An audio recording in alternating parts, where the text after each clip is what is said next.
Welcome to CSE Guru. In this session, we will discuss about the topic convoy effect in FCFS scheduling. FCFS is a first come, first served scheduling algorithm. In FCFS, the process which requests the CPU first will get allocated to execute with the CPU first. And this FCFS is a non-preemptive scheduling algorithm. That is, once the process is allocated to execute with the CPU till its completion, it will not be suspended for any other reason. That is called non-preemptive scheduling. And so in FCFS scheduling, suppose if a process with the longest burst time requests the CPU first compared to all other processes in the job queue, this longest process will get to execute with the CPU first. Till this longest process completes its execution with the CPU, all the shortest burst time process has to wait for a long time in the job queue. That is, if any longer CPU burst time process is assigned to the CPU for execution, the shortest CPU burst time process has to wait for a long time to get the CPU. So this concept is called convoy effect. Due to one longer job, all the shorter jobs have to wait or starve for a long time in the job queue. This is a main drawback in the FCFS scheduling. And because of this convoy effect, the average waiting time of all the process will get increased.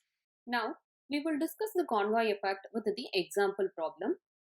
Consider the following set of process that arrives at the time 0. So here arrival time is 0 for all the process, with the length of the CPU burst given in milliseconds. So here if you are considering, there are 5 processes with its respective burst time. Burst time is nothing but the process execution time with the CPU. The first process requesting the CPU with the longest burst time, that is 30 milliseconds. Now we will solve the problem based on FCFS scheduling. So to solve any process scheduling algorithm, first we have to construct the Gantt chart. Gantt chart is nothing but it is a bar chart that shows the starting time and finishing time of each process. So now there are 5 processes with its respective burst time. As per FCFS scheduling, the process which requests the CPU first, that will get allocated to execute with the CPU first. So here the process P1 is requesting the CPU first. So first the process P1 will get execute with the CPU first. So the starting CPU time is 0 milliseconds. As per FCFS scheduling, the first process in the job queue will get assigned to execute with the CPU first. So process P1 is assigned to the CPU for execution first. And the burst time of process P1 is 30 milliseconds. So the process P1 will take 30 milliseconds of CPU time to complete its execution. The starting time of process P1 is 0 milliseconds and the completion time of process P1 is 30 milliseconds. So once the process P1 completes its execution, the next process in the job queue P2, and the burst time of P2 is 2 milliseconds. So already 30 milliseconds of CPU time is taken by the process P1 and the next 2 milliseconds will be taken by process P2. So 30 plus 2, 32. The process P2 starting time is nothing but 30 and the completion time is 32 milliseconds. And the next process in the job queue is process P3 with 1 millisecond. So 32 plus 1, 33. And the next process is P4 with 3 milliseconds. 33 plus 3, that is 36. And the next process is process P5 with 2 milliseconds. So 36 plus 2, it is 38. And the burst time is nothing but the process execution time with the CPU. Completion time is nothing but the time when the process completes its execution with the CPU. So this completion time easily we can able to identify with the Gantt chart. And here if you are considering this Gantt chart, we can able to identify easily the starting time and the ending time of each process. So process P1 starting time is 0, ending time is 30 milliseconds. Process P2 is starting time is 30, ending time is 32. And process P3, 32 is the starting time, 33 is the ending time, and so on. Now we will find the completion time for each process. So process P1 completion time is nothing but 30, the time when the process completes its execution with the CPU. And process P2 completion time is 32. And process P3 completion time is 33. And P4 36. P5 it is 38. Next, turnaround time. Turnaround time is nothing but the process completion time minus arrival time. So in this example, the arrival time of all the processes 0 milliseconds. So here, since the arrival time is 0, the completion time is nothing but the turnaround time. Suppose if the arrival time is given, means turnaround time is nothing but the completion time minus arrival time. Next, we will find the waiting time for each process. Waiting time is nothing but this turnaround time minus the burst time of each process. So for the process P1, turnaround time is 30 and the burst time is also 30. So 30 minus 30 is 0. And the waiting time of process P2 is 32 minus 2. And waiting time of process P3 is 33 minus 1. That is 32. And process P4 is 36 minus 3. It is 33. And process P5 is 38 minus 2. That is 36. Now we will find the average turnaround time and average waiting time. So here the average turnaround time is nothing but 169 divided by 5. 33.8. So the average waiting time is 131 divided by 5. It's 26.2. So the average turnaround time is 33.8 and the average waiting time is 26.2. Here, if we are considering the process P1 with the longest burst time, we have allocated to execute with the CPU first.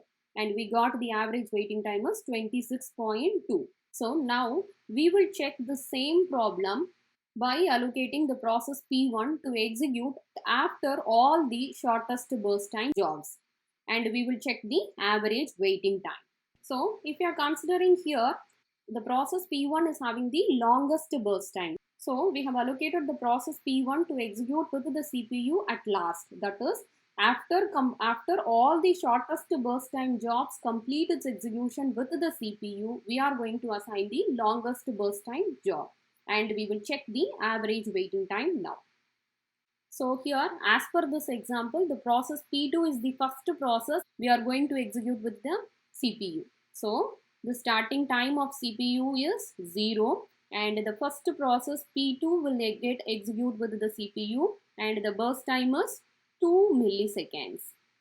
And the next process is process P3 and burst time is 1 milliseconds.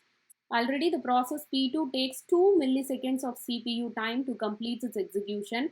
Now the process P3 will take 1 millisecond to complete its execution. So 2 plus 1, it is totally 3. Now next process is P4 with the burst time 3. So 3 plus 3, it is 6. And the next process is process P5 with 2 milliseconds. So total execution time is 8. And the last process we are going to assign is process P1 with the burst time 30 milliseconds. So process P1 with 30 milliseconds. Already 8 milliseconds of CPU time is over. Plus 30, it is 38 milliseconds. So now we will check the completion time with this gang chart. So completion time is nothing but when the process completes its execution with the CPU. So for process P2, completion time is 2 and process P3 completion time is 3. P4 it is 6 and P5 it is 8 and P1 it is 38. Turnaround time is nothing but completion time minus arrival time. Since the arrival time of all the process is 0, the completion time is nothing but turnaround time here. Next, the waiting time is nothing but turnaround time minus burst time. So the turnaround time is 2. Burst time is also 2. So for the process P2, the waiting time is 0. And for process P3, 3 minus 1, 2. Process P4, 6 minus 3. It is 3. Process P5, 8 minus 2, that is 6. Process P1, 38 minus 30, that is 8 milliseconds. Now we will find the average turnaround time and the average waiting time. So the turnaround time is nothing but 57 divided by total number of processes 5. The average turnaround time is 11.4. The average waiting time is 19 divided by total number of processes 5. So it is 3.8 milliseconds. So the average turnaround time is 11.4 and the average waiting time is 3.8. So if you are allowing the process P1 to execute first, average turnaround time is 33.8 and the average waiting time is 26.2. So the average turnaround time and the average waiting time is decreasing if you are allowing the longest burst time process to execute at the last.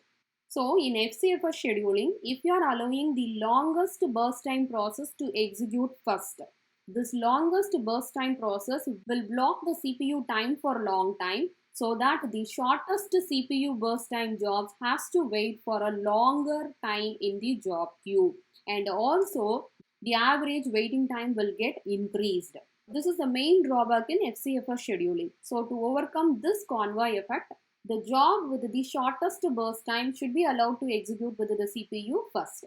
That is the next algorithm, that is nothing but the shortest job first algorithm. The disadvantage of this FCFS scheduling algorithm is overcome in shortest job first algorithm, and we can avoid the convoy effect in this way.